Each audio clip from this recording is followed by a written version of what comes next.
ఆనాడు బాబాసాహెబ్ చెప్పినట్టే బోధించు, సమీకరించు, పోరాడు అనే అంబేద్కర్ తత్వాన్ని పూర్తి స్థాయిలో అవగాహన చేసుకొని లక్షల సంఖ్యలో ప్రజల్ని సమీకరిస్తూ తెలంగాణ రాష్ట్ర ఏర్పాటు ఆవశ్యకతను బోధిస్తూ ఎక్కడ తెలంగాణ ప్రయోజనాలకు విఘాతం కలిగినా పోరాటం చేస్తూ 14 ఏళ్ల పాటు మన నాయకుడు కేసీఆర్ గారి నాయకత్వంలో ప్రజా పోరాటంతోనే తెలంగాణను సాధించుకున్న తెలంగాణలో మరి 10 ఏళ్ల పాటు ప్రజల ఆశీర్వాదంతో గౌరవ ముఖ్యమంత్రి కేసీఆర్ గారి నాయకత్వంలో ఆ అంబేద్కర్ మహానుభావుడు చెప్పిన బాటలోనే ప్రయాణం చేసే ప్రయత్నం కూడా బలంగా చేసినాం.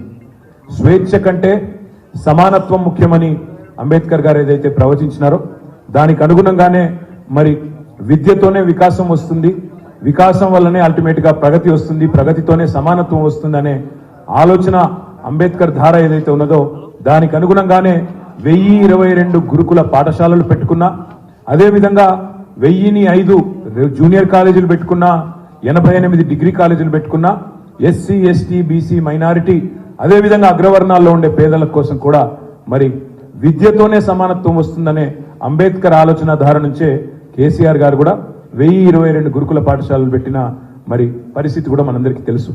ఈరోజు గర్వంగా చెప్పవచ్చు, తెలంగాణలో కేసీఆర్ గారి నాయకత్వంలో ఈ 1022 అది ఒక్క కేసీఆర్ గారి వల్లనే సాధ్యమైందనే మాట కూడా నేను గుర్తు చేస్తా ఉన్నా.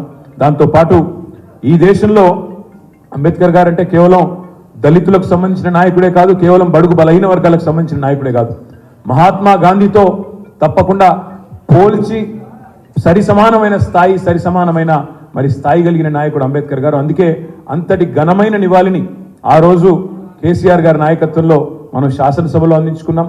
వారి 125 ఫీట్ల విగ్రహం పెట్టుకున్నాం. ఇది విగ్రహం కాదు, ఇది విప్లవం అనే మాట ఆనాడు కేసీఆర్ గారు మాట్లాడినారు.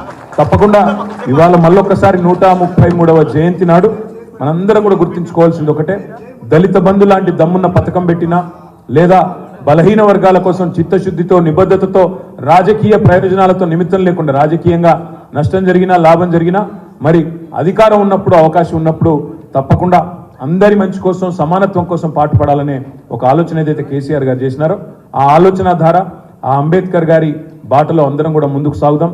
ఆయనను ఇవాళ మీరు చూసినట్టయితే కొలంబియా లాంటి యూనివర్సిటీలో డాక్టర్ బాబాసాహెబ్ అంబేద్కర్ గారికి అక్కడ ఒక విగ్రహం పెట్టి ఆ విగ్రహం కింద రాసింది ఏంటంటే ఆయన దళిత నాయకుడనో బడుగు బలహీన వర్గాల నాయకుడనో రాయలేదు.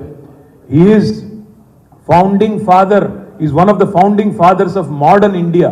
అంటే ఆధునిక భారతానికి మరి బీజం వేసిన ఒక జాతిపిత లాంటి నాయకుడు, ఒక ఆనాటి ఫౌండింగ్ ఫాదర్స్ లో ఆయన కూడా ఒకరని ప్రపంచమే గుర్తించే పరిస్థితి.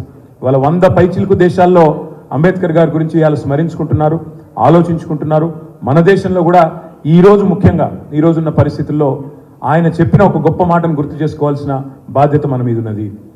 రాజ్యాంగానికి సంబంధించి రాజ్యాంగబద్ధమైన హక్కులకు సంబంధించి ముఖ్యంగా ప్రజలకు సంబంధించిన అంశాలు అంబేద్కర్ గారు ఏదైతే చెప్పినారో సమాజంలో సమానత్వం రావాలి అంటే ఇవాళ ఈ దేశంలో ఉన్న పరిస్థితుల వల్ల ముఖ్యంగా కొన్ని రాజకీయ పార్టీల యొక్క వైఖరి వల్ల ఆ రాజ్యాంగం కూడా ప్రమాదంలో ఉన్న విషయాన్ని కూడా మనం గుర్తుపెట్టుకోవాలా. ఆ రాజ్యాంగం ప్రమాదంలో పడకూడదు. అంబేద్కర్ గారి ఆలోచన ధారకు అనుగుణంగా ఈ దేశంలోని అన్ని కులాలు, అన్ని మతాలు, అన్ని వర్గాలు కలిసి మెలిసి ముందుకు పోవాలి అంటే తప్పకుండా మనందరం కూడా వారి ఆశయం కోసం పాటుపడడమే వారికి అర్పించే నిజమైన నివాళి అవుతుందని మరి మీ అందరు కూడా విజ్ఞప్తి చేస్తూ ఈరోజు ఎంతో మందికి పెద్దలకు జిల్లాల్లో కార్యక్రమాలు ఉన్నాయి, నియోజకవర్గాల్లో కార్యక్రమాలు ఉన్నాయి. అయినప్పటికీ వాళ్ళ పార్టీ కేంద్ర కార్యాలయానికి విచ్చేసి మీరందరూ కూడా పాల్గొన్నందుకు హృదయపూర్వకంగా మీ అందరూ కూడా ధన్యవాదాలు తెలియజేస్తూ జై భీమ్, జై తెలంగాణ.